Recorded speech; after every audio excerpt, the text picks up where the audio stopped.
በጅማ ዞን የሊሙ ገነት ከተማ አስተዳደር እንኳን ለኢድ አልፈጥር በዓል በሰላም አደረሳችሁ ይላል።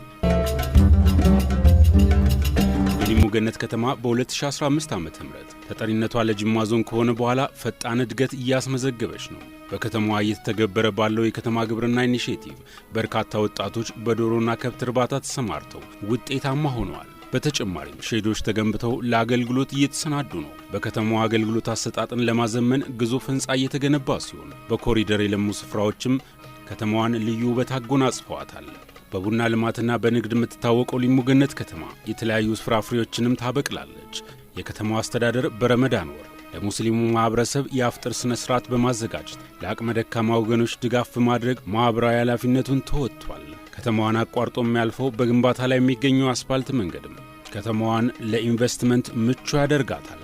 እርሶም ከአምስቱ የጅማ ነገስታት የአባቦጊ ቦቄ ወደ ሆነው ሊሙ ገነት ከተማ ከመጡ በንግድ በሆቴልና በቱሪዝም እንዲሁም በከተማ ግብርና ተሰማርተው ውጤታማ ይሆናሉ።